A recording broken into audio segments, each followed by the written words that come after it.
Okay. Good morning, everyone. Robbie Miller, Tangelo Parish President, along with leadership for the response team of this event.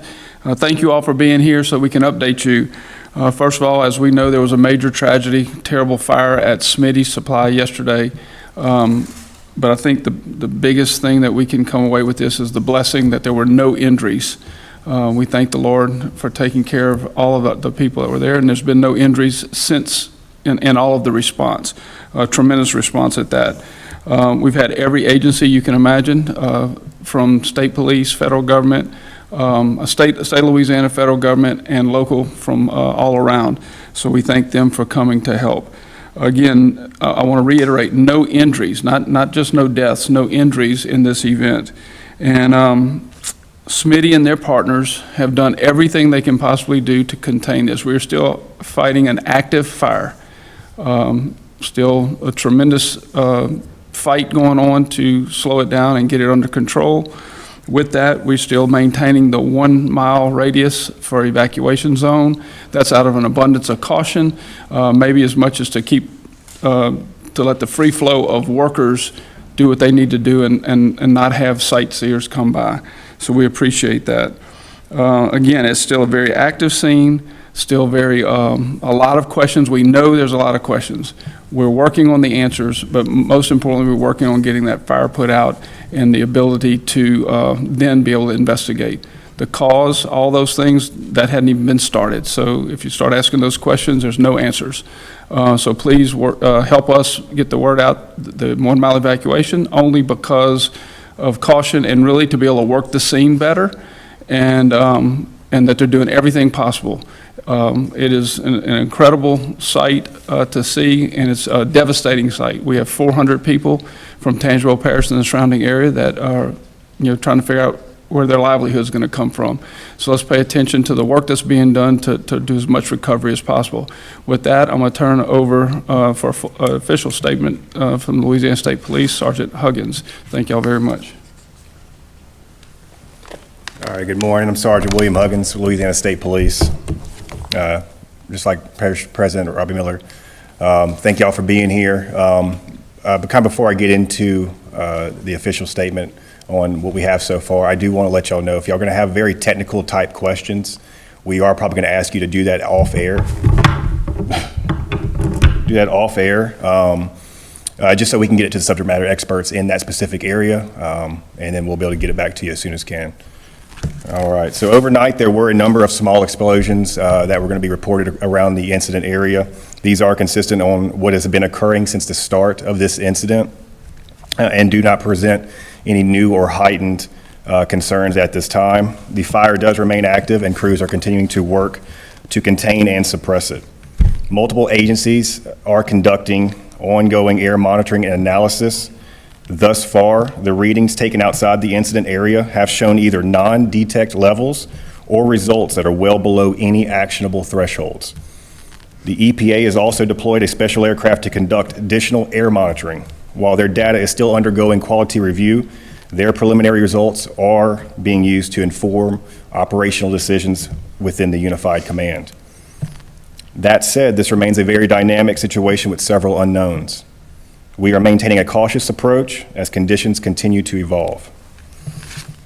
Now, a lot of people have mentioned the soot, and I'm sure y'all have questions on the soot as well. The soot generated by the fire is associated with combustibles like plastic or burning trucks, as well as some hydrocarbon chemicals like you would find at Smitty's Supply, which would be something like oil or lubricants, right? Residents should take precautions to limit their exposure, including staying indoors, when possible, avoiding unnecessary time outdoors in the affected area. Some health concerns or exposure concerns with that is going to be through either inhalation or ingestion. So residents are advised to wash hands frequently, avoid touching your face, your mouth, or after being outdoors, and minimize contact with the soot if you can. For immediate medical concerns, please contact the Poison Center hotline at 1-800-222-1222. We also have the Hazardous Materials Hotline for the State Police, which is going to be available at the lsp.org website, and it's going to be under Emergency Services Unit. Now, we've already spoken about the evacuation order with the parish president. It still remains in effect. It still is within a 1-mile radius of the facility. This order is based primarily on the risk of falling debris, as well as a precautionary measure due to the ongoing and active nature of the scene. We urge residents in the evacuation zone to please comply fully for their own safety until further notice. A temporary flight restriction is in place over the incident area, and that's an extend at least 3 miles from the incident area and up to 5,000 feet from the service level. This restriction is to ensure the safety of aircraft in the area, as well as responders working in that same incident area. We are aware of product in the Tangipahoa River. We're starting to look at waterway monitoring. We do have contractors that are actively conducting booming operations to contain and collect any possible spillage. Water samples are also going to be collected for further analysis to determine any potential environmental impact. Louisiana State Police, along with local, state, and federal partners, are continuing to monitor the situation closely. The safety of the community is our top priority, and we will provide updates as soon as new information is available. All right. Anybody have any questions? Well, let's start from the left, and then we'll go right. You mentioned products in the tangible order. Can you explain what the product might be? At this time, this could still be under investigation. We're still collecting all these water samples, and we're going to be collecting it all along the river wherever we may find it. Something from the... There's going to be a product in the river, yes, sir. The fire is still active, is that correct? Absolutely. Okay, so, did outside sources with chemical foam need to come in for this to help extinguish? I'm going to have to get back to you on that specific question. I'll go talk to our hazardous materials subject matter experts, and we'll be able to get you what units responded as well as what they may have provided. I know a lot of residents have black substance of their homes, their yards, things like that. Right now, do you know if that substance is, but also has EPA testing that substance to determine what it is? Is it going to cause any health risk or residents able to touch it right now? Should they not touch it? Should it not be their problem? Yeah, as I mentioned earlier, you should definitely limit your exposure with it. Like, all of that soot is going to be different depending on what barrel was on fire or whatever it may be at that time. So it's going to be under investigation for all of that kind of stuff. All I can tell the residents right now is please don't get in it. Don't go wiping it. Don't do anything like that. You definitely don't want it to be getting into your system, either, like I said, through ingestion or inhalation. So please wash your hands, wash your faces, and try to limit your exposure out in it. And even with that, we saw a lot of cars that are car wash. So even when they're washing it off of their vehicles, is that safe to do? Because you're washing off, you can still inhale some chemicals at their car wash. I mean, it's going to come off the car either way, whether it's going to be through rain or at the car wash. But I can't tell you if it's going to be safe just yet. That's all still going to be under investigation. There was real concern yesterday about the soot, the black rain. Right. We didn't hear anything from officials addressing it or easing those concerns until now. Why was that? Well, we're battling a fire, a pretty significant fire. The one that I think you said yesterday was probably the worst, at least you've seen in a while, as far as Tangipahoa Parish. So we were very much trying to just get the initial response in place, shut down the roadways, evacuate the area. Now, we did say, hey, please limit your time out in this evacuation, or get out the evacuation area, then limit your exposure if you do have soot or anything, something like that. But like I said, it's still going to be an investigation what exactly is all in this soot. All I can tell you right now is it's mostly combustible items mixed with a hydrocarbon chemical. But once again, we just urge the residents to limit your exposure to it. Ultimately, what was the delay in waiting to hold another press conference until now? Even posting on social media, a lot of residents this morning, they were waking up, looking to get some answers, some updates, and they had nothing. And they were asking us at the community center, when will officials give us an update? Why did y'all wait? You didn't get a news release overnight? I'm saying we got the news release overnight. Waiting for another update. The last thing was posted overnight. Why wasn't something else posted early this morning? 10 a.m. Waking up at a shelter and they're looking for new information. There was people giving information at shelters. There was a news release sent overnight. It is 10 a.m. this morning. We've had several meetings this morning. We've had meetings at 6 a.m. We've had meetings at 8 a.m. We are we're still in response. We're also in the mitigation phase right now, so we are getting the information out as quick as we can. But you can't just put out information that may not be factual. So we want to make sure we get our ducks in a row before we just put out information. Yes, who will be responsible for the cleanup on the streets and the other structures here and the parish? The question may be more appropriate for the parish president.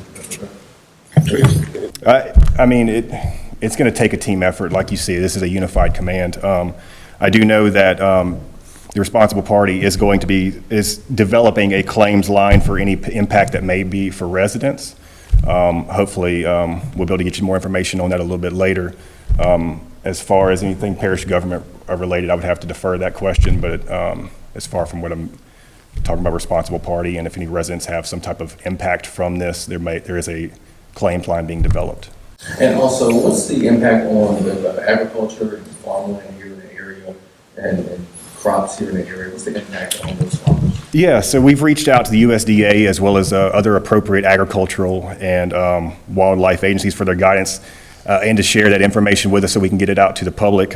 So far, what I have seen from the Louisiana Department of Agriculture and Forestry, they are recommending that if you do have livestock or pets at home or anything like that, please change out all water and feed sources to prevent that consumption of potential contamination. How many residents are at the community center, and will the evacuation order be extended more than 5?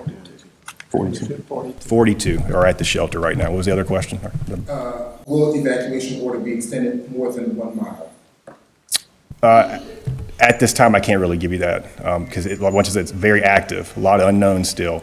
As of right now, it is going to be a 1 mile radius, and if it does need to be updated, we'll let you know. We're going to take one more question. Go ahead. Do y'all believe that the shelter will remain open tonight, or people might be able to get home later? Shelter question. We were reported just now, tonight, we're making sure they're making arrangements for those. You want to come up here real quick? We've been reported that for the 42 in the shelter, that arrangements being made for them, and but we have committed to keep the folks there or in hotels or wherever it happens to be until tomorrow at least. We will, again, I don't know how many times we have to say it, we're still fighting a fire, a big fire. It's not as big as it was yesterday, but it is big still.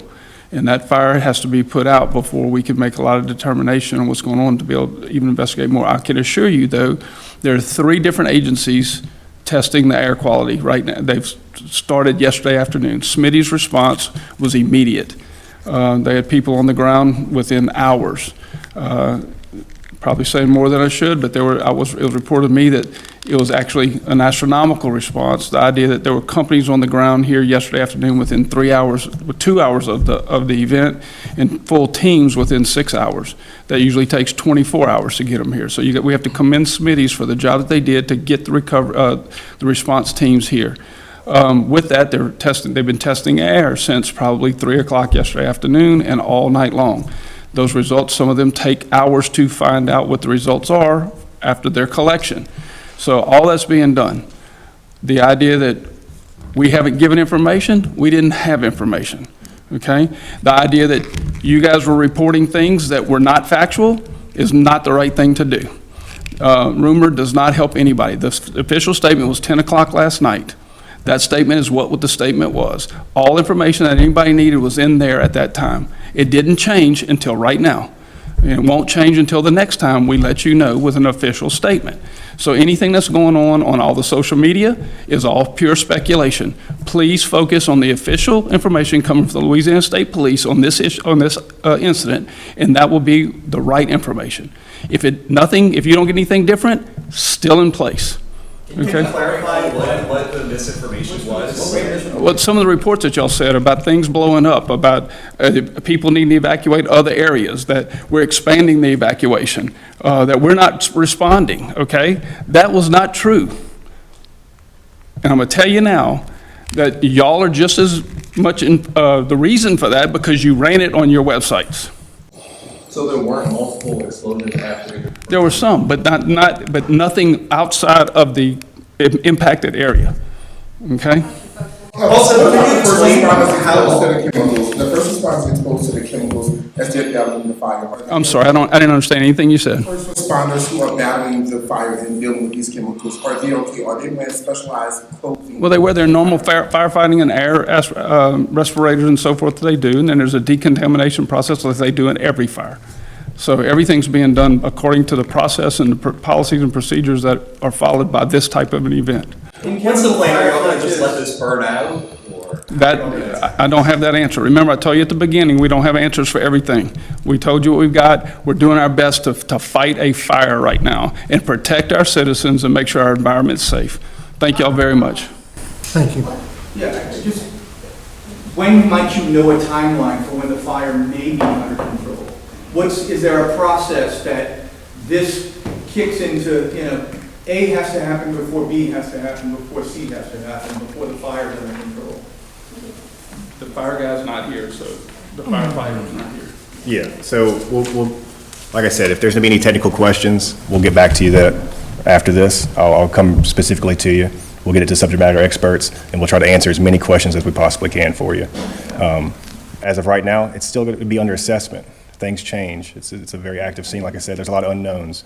And so we can't, yeah, no, absolutely, yeah, no, absolutely. And look, there's just a lot of unknowns with a fire of this magnitude. You're always trying to assess, and hopefully, I wish I could tell you, in a few hours. I wish I could tell you in a few days.